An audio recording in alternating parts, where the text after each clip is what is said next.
Hey, y'all, and welcome to this season's very first Extra Sugar. Should I do the sound?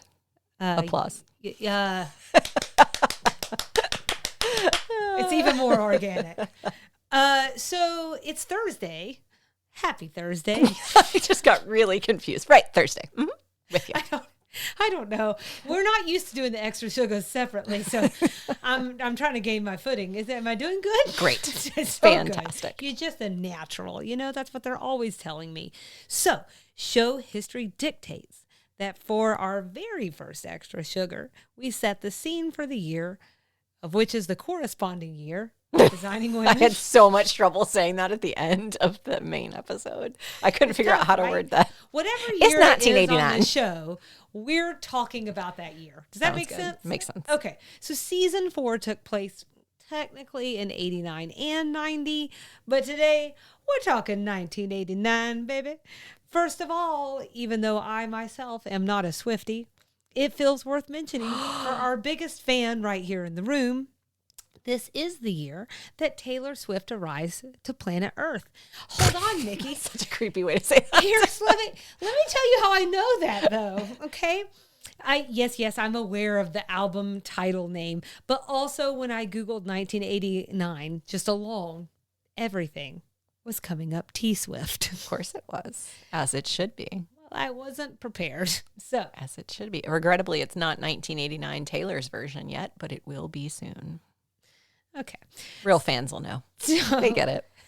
Oh, no, I get it. They get it. She took all her music back. They'll understand. Feminism. Yeah, I'm feminism.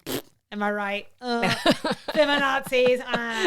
Anyways, okay. So Bra burning. I like to keep this first extra sugar a little loose, a little light, frothy, if you will. Okay. You can tell because I wrote all those words down. I was gonna say, that's how light and frothy. So I off am. the cuff as she reads her notes. Shh. They'll never know. But in the first one, I like to keep it to pop culture. Okay, we know other things happen, but for today, I want to talk about the fun stuff. Taylor Swift. So let's start with we're done with Taylor Swift. Sorry. And I want to start with movies. Okay. So question for you, Nikki. If you had to guess, what do you think the highest grossing movie of 1989 was? This is going to suck. This is going to suck so bad. The first thing that came to mind was Top Gun. I thought of Top Gun. Okay, that's fair enough. It was the wrong year. Yeah. So the answer is Batman. Oh, good. Yeah. Yeah, you got Right. yeah, That 89. was my second guess. Yep. As in Tim Burton's Batman, with Michael Keaton starring as the titular character, as well as Jack Nicholson as the Joker, and Kim Basinger. Sorry, I've heard it pronounced both ways. Anyways, she plays the love interest. The article notes this is one that ushered in our current era of comic book blockbusters. So thank you, depending on how you feel. Help me. Yeah. Which one was the one with the penguin? That's Batman Returns, Okay. the second one. Okay. Thank you. We'll get there. Okay. So if you want to know how long ago this was, we don't have to count the years. By golly, we can count the Batmans. In the interceding years, there have been 5 more Batman. Mans? I want to quiz you. I will not. Okay. Those are Val Kilmer, George Clooney. Oh, wait. I could have done this one. Okay, well, take us But not on. now. You've already started. Val Kilmer, Val George Kilmer, Clooney, still George 3 more. Clooney, You said you could do Christian it. Bale. Okay. This is a podcast. Go ahead. Keep going. Ben Affleck. Ben Affleck. Oh, I forget about Ben Affleck. And our newest Batman. Oh. Tell me more. You were going to take us on through, huh? Okay. Robert Pattinson. Oh, that's right. The Batman. So Sure. that was the name of the movie. The Okay. Batman. Okay. So, God. All right. My first question is, have you seen the 1989 Batman? Yes. Okay. Please don't think that me confusing the penguin means that I haven't seen it. I, for whatever reason, thought that was one and the same. And you said Jack Nicholson. I was like, oh, that's confusing. Yes, I've seen them all. Okay. I've seen them all except Robert Pattinson. Okay. I like Batman. Yeah. So I was going to ask you, did you like, well, do do you remember this version then? The Michael Keaton version, the one with Jack Jack Nicholson. Nicholson. I will as you're talking about it. Okay. Michael Keaton, I thought was a great Batman. Okay. Personally. Well, and that's so. Do you have a favorite Batman and or Batman movie? I will say no. But what I will say, each one resonates with me in a different way. So like the George Clooney It one. sounds just like you. I have like a real soft spot for that one because of the time period in my life, and like it was a really big deal to have Freedom. It, Is that your really first movie by yourself? I really liked Robin. Okay, you were a Chris O'Donnell gal. Yeah. I mean, I think there were a lot of girls that were Chris O'Donnell girls and a lot of boys that were Chris O'Donnell boys. Just Chris O'Donnell people. That's what we were right. there for. Mm-hmm. Yeah. So I have a soft spot for different ones. I thought Christian Bale was a really good Batman. Yeah. I just feel like you just starting with the George Clooney has to give you like hottest take. I'm not afraid to be controversial. It is pretty controversial. It might be the most controversial. I didn't say it was like my favorite. My point was I have soft spots for all of them. Exactly. Exactly. Sure. I can see benefit to all of them. There's not one that I'm like, this is the worst thing I've ever seen. Although I certainly would not be watching those movies today. Oh, okay. So Batman is probably my favorite superhero out of all of them. Always has been. I think probably always will be. I have two favorites, and mine are both sequels. So you already mentioned Batman Returns. This is Michael Keaton as Batman. Also Michelle Pfeiffer as Catwoman. Her name is Selena Kyle. That was a really big selling point for me back in that time. I was like, Selena? What? It's me. There wasn't a lot of Selenas that you would hear on TV and in movies, and that remains to be the case. And then Danny DeVito is the Penguin. My other favorite is The Dark Knight with Christian Bale. Heath Ledger is the Joker. This was a superhero prestige movie at its absolute heights, and I've watched that movie this year, and it's probably like just one of my favorite movies. It is. Does it make you sad looking at Heath Ledger? Well, it makes me sad that we didn't get to see more of him because I think that was the hints of him being probably the actor of this generation had he lived. But it doesn't make me not want to watch it, no. So other contenders for that year in terms of movies, and I want you to say seen it, not seen it, no reason. Okay. This will probably be tough to find one that you haven't seen, but will it though? We'll see. Honey, I Shrunk the Kids. Saying that. Parenthood. Saying that. The movie. Mm-hmm. Okay. Do the Right Thing. I don't think I've seen that one. Flagging. Okay. When Harry Met Sally. Seen it. Dead Poet Society. Seen it. Indiana Jones and the Last Crusade. Seen it. Prove it. I can't. Don't make me. The Indiana Jones movies run together for me. My parents used to watch them all the time. Mm-hmm. But I think I rewatched them when the one with Shia LaBeouf came out. Uh-huh. So I rewatched them. But that's still been a decade. Yeah, it's been a long time. Ghostbusters 2. Yes. It's important to say that this also starred Annie Potts in one of her most iconic roles as Janine Melnitz, also with a northern accent, which... I mean, I know I'm Southern, but I think she did a pretty good job. And then my personal favorite from that year at that time, The Little Mermaid. Oh, for sure. Okay. See, yeah. I told you it was going to be hard for you to have not seen these. I don't know that one you said Do the Right Thing. Oh, you don't know it at all? Mm-mm. Oh, well, we'll get into that, but not today. Yeah, so I saw Parenthood as a kid, like, I don't know, maybe like 10. Mm-hmm. Young enough that in rewatching it as an adult, I was like, oh, that's what that meant. Or, oh, that's what they were talking about. But I rewatched the movie when the TV show came out because I was like, I know this is a movie I've seen, but I feel like it would resonate differently as an adult. So I have rewatched it in recent years as well. Okay. It's a good one. The show was better. The show was really good. God, it was really good. Good. Okay, while my sources didn't feel the need to mention it, I will. 1989 is also the year of Still Magnolias. Mm-hmm. So perhaps one, if not the greatest Southern movie of all time. So good. Got a slight debate in there. But we're going to plan something special later in the year. For now, we'll just say, my colors are blush and bashful. Her colors are pink and pink. That's right. So let's talk music. Here's a little flavor of what you might have heard on the radio at that time. It would be on the radio. New Kids on the Block with Hanging Tough. Hanging Tough.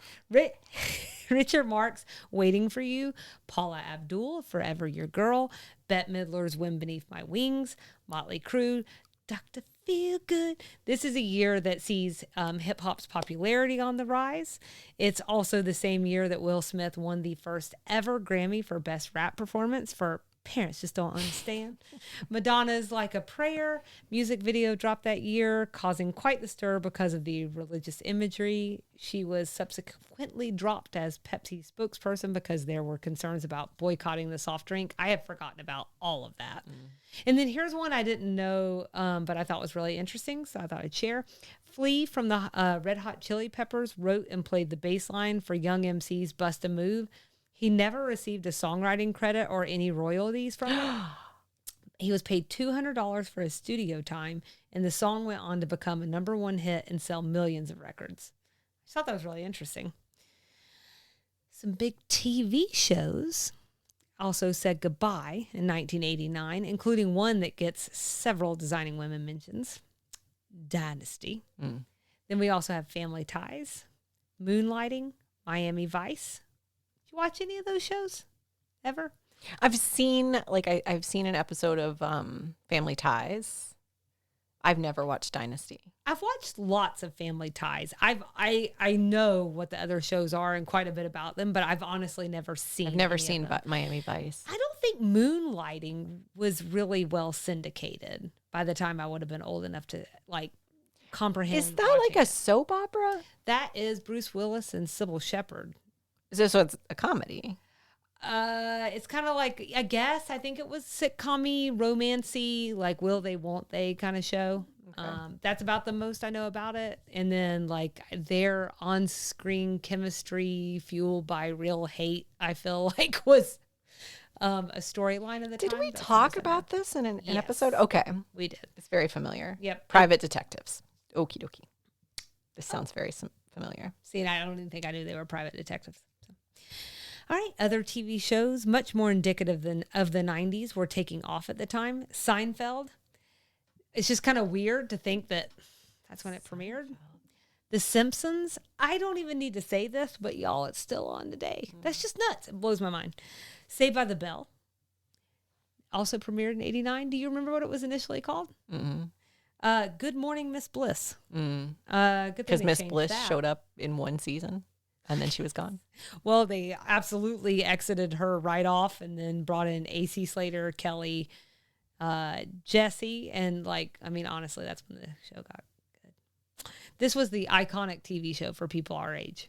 Or at least it was for me and my friends. One thing that was resonating for me this morning as I was thinking about us recording today and just thinking about Designing Women is that this is the first season for me that this show, this Designing Women show hasn't felt dated in a way I almost sort of like we're dissecting it and we're like, oh, what are 80s things, for instance? This is the first season where I'm sort of I'm starting to get some of these things. It's starting to feel like life as I remember it, as it's still old because we're old, but not another generation. And so you speaking about some of these contemporaries, like you said, Seinfeld, my eyes got huge because I'm really 89? It's hard to think about them living in the same universe. In the same universe, yeah. It's strange. Did you know, also in 89, McDonald's tried and failed to sell this popular food item? The McRib? That is no fail. I don't know. I've never even had one, but I'll always think about Kelly Osbourne calling it the McRib. She lost her mind over the McRib. People love it or hate it. Yeah. It's very she loved it. Do you want to take a guess at what food item it was? I just did. The McRib. You said no. Well, no, because that is not a failure. And it's not the Happy Meal. No, I don't know. Pizza. Try to sell pizza. I guess it was called McPizza. I'm just taking a guess. Anyways. McPepperoni, please. It didn't do well. You don't say. Sega and Nintendo released two gaming systems that defined our childhood, the Sega Genesis and the Nintendo Game Boy. I'm going to guess that your family had the first one. We had both of them. You had both of them. Okay. My sister, I think, had the Game Boy. But yeah, we definitely had a Sega Genesis. Okay. Sega. I had a Game Boy. The freshman 15 term was invented this year thanks to 17 magazine. Geez, thanks. Research only showed weight gains to be around 5 pounds. I'd be curious to know if this myth is still a thing. I don't really know. The freshman 15? I don't know. I think it is. Well, it definitely was in the early aughts. Yeah. Because I remember like people being like, oh, I want to put on 15 pounds. As if it was like you got like your student card and you're 15 pounds, like walking through the door or something. Well, that's kind of how it worked out for some of us. If you went to UGA and you got your dining card, we ate a lot of cereal. I wasn't even a traditional freshman. I still got my 15. I'm almost positive. We had stir fry in one of the dining halls. We'd eat that for breakfast. Yeah, we were well fed at Georgia. Just another plug for the Bulldogs. A lot of good dining halls. Another kind of like pop culture-y reference. You know the Hershey's Christmas Bell commercial? This is the little Hershey's Kisses. Okay, so it premiered in 1989. Oh. It ran every holiday season for 31 years until it got a refresh in 2020. Oh, gosh. Apparently, during a pandemic year. Apparently, people were outraged. I think they're both super cute. We'll link to it. So I don't know if I've seen the new one. So it starts out with the little bells ringing. If you could just continue doing your fingers. All right, and then it zooms in, and then there's a dad and daughter making the peanut butter blossoms and putting the Hershey's Kisses and tops on top. So it kind of transitions into like a more modern sounding beat. And that's it. No, thank you. Super cute. I'd like to exclude myself from this narrative and go back to the 1989 original. I think you should watch it. Anyways, so as whatever culture, what is outrage culture? So must be like people freaked out. But the truth is they were airing them both. So calm down, everyone. We can have it all. We can have peanut butter blossoms. We can have Hershey's Kisses. I do love peanut butter blossoms. We can have everything. With the understanding that we're only talking about pop culture from 1989, we do understand the Cold War ended, the Berlin Wall came down, all these things happened. It was a big year.